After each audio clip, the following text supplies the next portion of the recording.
Assalamualaikum everyone. Today we are discussing the solution of review exercise 10 class 9 mathematics unit 10 congruent triangles. In review exercise 10 first question depends on the statement of true and false. First question है जी हमारे पास first question का first part है कि अ रे has 2 and points. तो रे का कोई एंड पॉइंट नहीं होता, नो एंड पॉइंट है, तो ये फॉल्स होगा. नेक्स्ट है in a triangle there can be only one right angle. Yes, triangle में एक ही राइट एंगल होता है, it is true. 3 points are said to be collinear if they lie on the same line. Yes, अगर हमारे पास 3 points एक ही line पर लाई कर रहे हों तो हम उसको क्या कहेंगे, कोलिनियर कहेंगे. ट्रू है. फोर्थ है कि 2 पैरेलल लाइंस जो हैं वो इंटरसेक्ट करती हैं at a point. No, not intersect. ठीक है, तो पैरेलल लाइंस कभी भी कहीं भी जाके किसी पॉइंट पे नहीं मिलती, तो ये फॉल्स स्टेटमेंट है. आपने देखा होगा जैसे कि ये हमारे पास बना हुआ है, ये हमारे पास पैरेललोग्राम है, तो पैरेललोग्राम की आमने सामने वाली जो साइडें हैं ये पैरेलल हैं, तो पैरेलल लाइंस कहीं भी जाके किसी भी पॉइंट पे इंटरसेक्ट नहीं करती हैं, तो ये फॉल्स स्टेटमेंट थी. 5वां हमें कहता है कि 2 लाइंस हैं वो इंटरसेक्ट करेंगी only at 1 point. Yes, 2 lines जो भी हैं वो एक ही पॉइंट पर इंटरसेक्ट करती हैं. ट्रू है स्टेटमेंट. 6 है कि एक ट्राइंगल है, triangle of congruent side has non congruent angles. तो ऐसा नहीं है जी, अगर ट्राइंगल की साइड्स कंग्रुएंट हैं तो इट मस्ट के उसके एंगल्स भी कंग्रुएंट होंगे, तो नॉन नहीं आएगा. ये हमारे पास स्टेटमेंट अगर ट्रू होती तो ये होती कि a triangle of congruent side has congruent angles. तो नॉन की वजह से, नॉन कंग्रुएंट एंगल्स की वजह से ये स्टेटमेंट जो है वो फॉल्स हो गई है.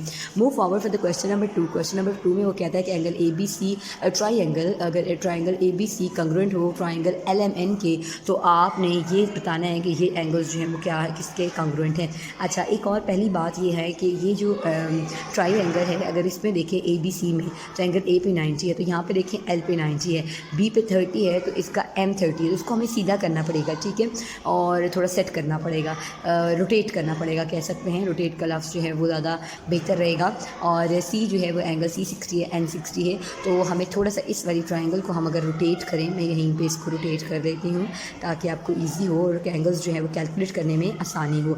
तो एंगल एल जो है वो 90 डिग्री है, एंगल एम जो है वो 30 डिग्री है. ठीक है, और एंगल एन जो है वो आपके पास 60 डिग्री है. सही हो गया. तो अब यहाँ से एंगल्स निकालना बहुत आसान है. एंगल एम जो है वो आपके किसके बराबर आएगा, एंगल एम 30 है तो एंगल बी भी 30 है, तो ये मेजरमेंट ऑफ एंगल बी के बराबर आ जाएगा, that is equal to 30 degree. मैं इसलिए साथ लिखूँ ताकि हमें ये भी याद हो कि किसकी इक्वल आए. एंगल एन जो है वो किसके कंग्रुएंट होगा, एंगल एन जो है वो कंग्रुएंट होगा एंगल सी के, बोथ आर 60 डिग्री. ठीक है, और नेक्स्ट जो है वो एंगल ए है, एंगल ए किसकी कंग्रुएंट है, एंगल ए जो है वो एंगल एल की कंग्रुएंट है, बोथ आर 90 डिग्री. ठीक हो गया, क्लियर होगी बात. आगे चलते हैं जी क्वेश्चन नंबर 3 पे. 3 में क्या है कि A B C triangle A B C congruent है ट्राइंगल एल एम एन के. तो आपने एक्स की वैल्यू फाइंड आउट करनी है. इसको भी थोड़ा सा रोटेट करेंगे हम, क्योंकि बी 80 है और एम 80 है. ठीक है, तो इसको थोड़ा रोटेट करना पड़ेगा.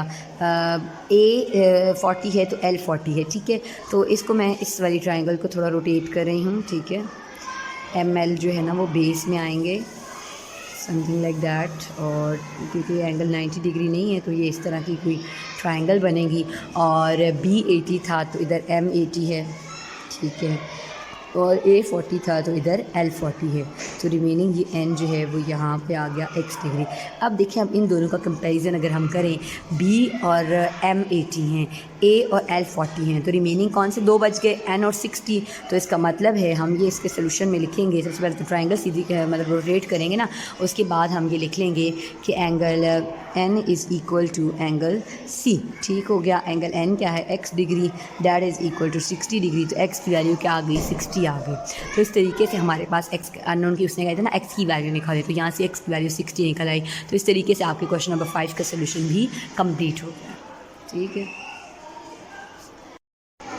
Now we are solving question number 4. In question number 4 we want to calculate the value of unknown that is given in the congruent triangles. ये हमारे पास 2 congruent triangles हैं जी, ए बी डी और ए डी बी और A D C. ठीक है, तो इनमें से हमें unknown की वैल्यूज़ फाइंड आउट करनी है. क्योंकि ट्राइंगल्स congruent है तो इसका मतलब है उनकी तमाम साइड्स आपस में ऑपोजिट साइड्स जो है वो मतलब आमने सामने वाली साइडें जो है वो congruent होंगी.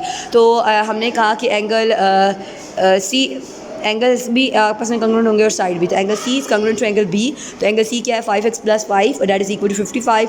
5 यहाँ प्लस और दूसरी साइड पे जाके माइनस हो जाएगा, तो ये आ जाएगा 50। 5 यहाँ मल्टीप्लाई और दूसरी साइड पे जाके डिवाइड होगा, तो 5 10 आर 50 हो जाएगा। तो x की वैल्यू आ गई 10। बाकी जो हमारे पास दो साइडें थी, ये दो साइडें हैं बी डी और डी सी, तो ये भी आपस में कंग्रुएंट होंगी, ठीक है। डी का बी से फासला और डी का सी से फासला बराबर होता है, तो B D is congruent to side D C, तो इसका मतलब है 5m - 3 is equal to 2m + 6 हो गया। ये 2m यहाँ पे प्लस हो रहा है, इधर आके माइनस हो जाएगा, ये माइनस हो रहा है, इधर आके प्लस होगा। 6 और 3 9, 5 में से 2 जाए तो 3 यहाँ पे मल्टीप्लाई और दूसरी साइड पे जाके डिवाइड होगा, तो 3 3 ज़ार 9 आ गया। तो यहाँ से m की वैल्यू आ गई 3। तो इस तरीके से हमने दोनों एनोन्स निकाल लिए जी, x की वैल्यू 10 और 5 की m की value 3। Move forward for the question number 5. Now we are solving question number 5. In question number 5 we have given two triangles that is PQR. PQR is congruent to triangle ABC और हमने ये unknown find out करने हैं। जब triangles congruent हैं तो ये तमाम साइडें और तमाम एंगल्स आपस में congruent होंगे। तो लेट्स स्टार्ट द सोल्यूशन। तो इसमें ये देखें ना, ये वाली पी क्यू साइड जो है वो ए बी साइड की इक्वल होगी, आर क्यू या क्यू आर साइड जो है वो बी सी की इक्वल होगी, और सी ए या ए सी साइड जो है वो पी आर के बराबर होगी। तो इस तरीके से हम इसको लेके सॉल्व करेंगे। तो क्यू आर की वैल्यू जो थी, क्यू पी की जो वैल्यू थी वो एक्स थी और ए बी की 3 सेंटीमीटर थी, तो यहाँ से एक्स की वैल्यू 3 सेंटीमीटर आई। सेम लाइक दैट जी, साइड बी सी जो है वो साइड बी सी जो है वो साइड पी आर के बराबर था क्यू आर की। Side B C is equal to side Q R, ये साइड बी सी जो है वो साइड क्यू आर के बराबर है, तो जेड की वैल्यू यहाँ से निकल आएगी 4 सेंटीमीटर। और ए सी की साइड ए सी की वैल्यू जो है वो साइड पी आर की इक्वल है, तो y - 1 is equal to 5 centimetre आ जाएगा। तो ये -1 यहाँ पे प्लस हो रहा है, उधर जाके माइनस हो रहा है, उधर जाके प्लस होगा, 5 + 1 6 आ जाएगा, तो y की वैल्यू यहाँ से 6 आ जाएगी। तो इस तरीके से क्वेश्चन नंबर 5 का सोल्यूशन जो है वो हमारे पास कंप्लीट हो जाएगा।